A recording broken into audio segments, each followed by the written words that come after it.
Hi, everybody. This is Dan Stolberger. Welcome to this week's Middle East Update.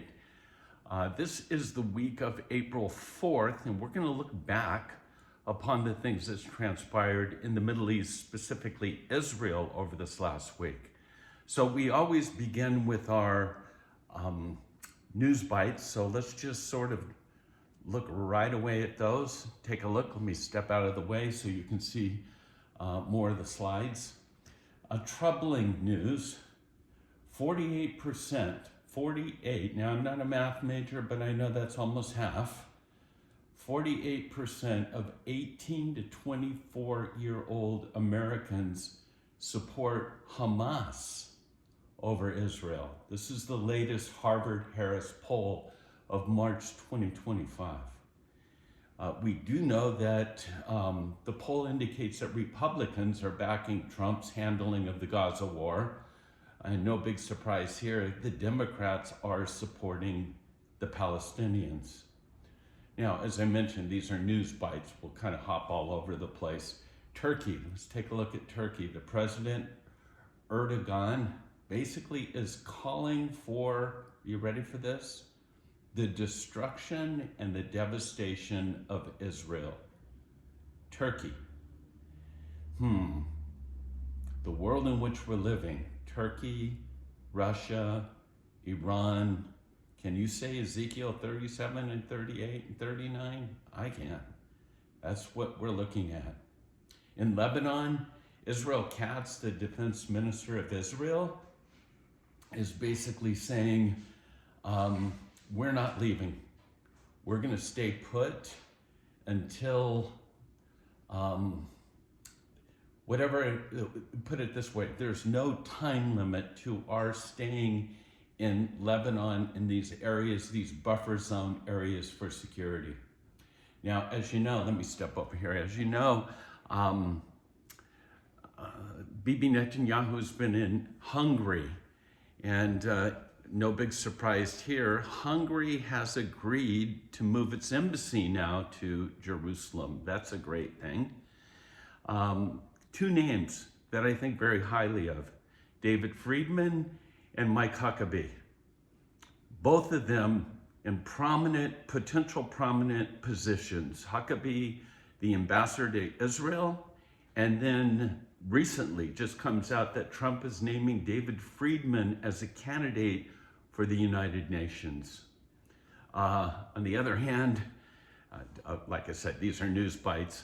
It's good news for us because we usually fly Delta, but Delta is restarting their flights to Israel starting this Tuesday. And then finally, and I hate to have to share this, but whenever we're being thrust into these, this social media and the twisted, sick minds, I would say, of the liberal media, we have to remind ourselves of what took place on October 7th. We have to remind ourselves of what life is like for the hostages in these terror tunnels. Omar Winkert was released from Hamas captivity in January, spent over 500 days, and he's revealed that what Hamas did to him, they forced him to sit like a dog, to bark, and for 24 hours straight. I mean, think about the sick minds that are torturing psychologically as well as physically the hostages in Israel. Well, that's our news bites. Then we kind of jump into our major articles. I call this simply truth spoken here. So listen carefully. Israel didn't fail on October 7th because it was weak. It failed because it assumed that the enemies came from the same moral universe. They believed that as life got better in Gaza, that the attacks would stop. But October 7th happened because life got better in Gaza. We keep thinking that they're a version of us, and they're not. They've been raised for over 100 years to believe that they have the right and the mandate to destroy us. The October 7th attacks, you need to understand this, was focused on the peaceniks, the liberal left. That's who Hamas attacked. The title of this is The Only Way. There's only one way for Israel to get rid of Hamas, and that is simply to reoccupy Gaza. They're going to need to establish a military government. They're going to have to make the announcement that the security of Gaza will be in the hands of the IDF. Benjamin Netanyahu, his quote says, "The final stage of the war will be when Hamas lays down its weapons. Its leaders will be allowed to leave, to go out, to not be in the country. And then we will ensure the general security in the Gaza Strip and begin enabling the plan that Trump has put together, the voluntary immigration plan." This is what we're looking at. This is what the day after will be. And then again, the name of this operation is Might and Sword. And as of this week, as we look back, it's expanding. The large-scale evacuation of the Rafah area, the Gaza population from fighting areas, Israel splitting the country in half. We know from friends that battalions are going into Israel, and it won't be long that the middle part of Israel will, in a sense, look the same as the northern part, not Israel, I mean Gaza. So again, it's all out war at this point in time. The belief is that that's the only way that Israel will be able to force the hand of Hamas to release the hostages. No diplomacy here. So the new strategy, I guess you would say, is that Netanyahu has basically said that the IDF forces are going to carve out new security corridor areas in all of Gaza, and they'll begin annexing the land. The IDF chief, his comments vows, he says, the only thing that can stop us from advancing will simply be the release of our hostages. And then Hamas's position in all of this, as Israel intensifies their invasion, Hamas apparently is coming out saying, we will agree to allow other, what do they call it, independent Palestinian technocrats. We'll allow them to govern Gaza, but we'll never put down our weapons. We'll never disarm, because we're a resistance movement.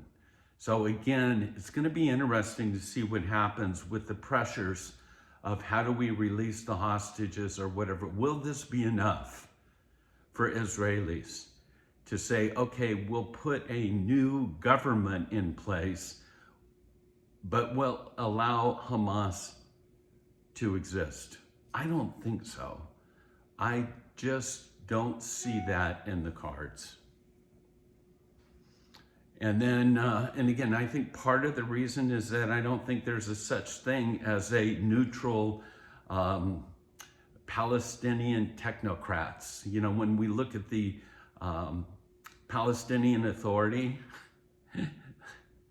their quotes, when it comes to the October 7th massacre, Abbas's religious advisor makes the statement saying that it was legitimate. It's legitimate resistance.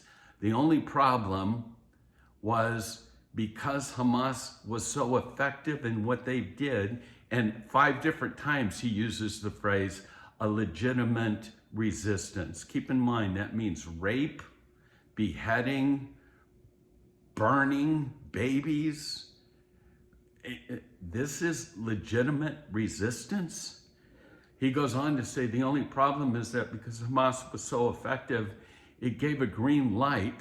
It enabled Israel to exploit its desires to, in a sense, create genocide and to destroy all of Gaza.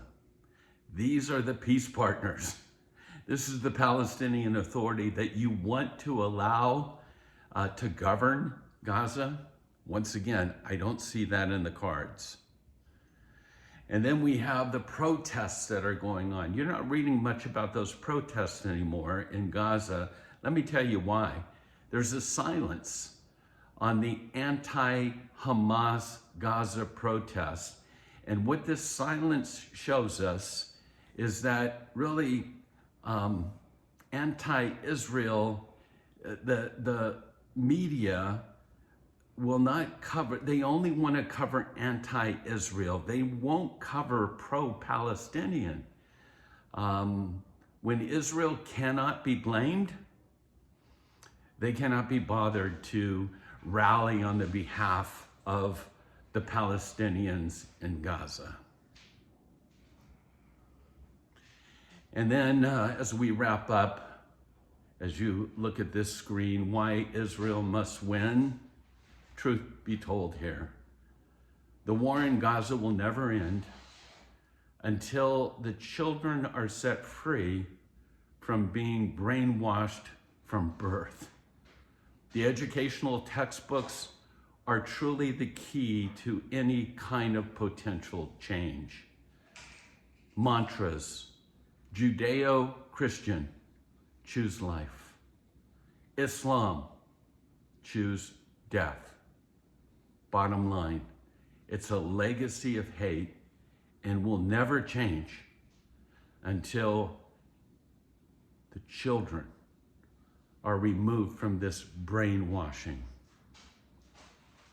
And then just a slide for you to see.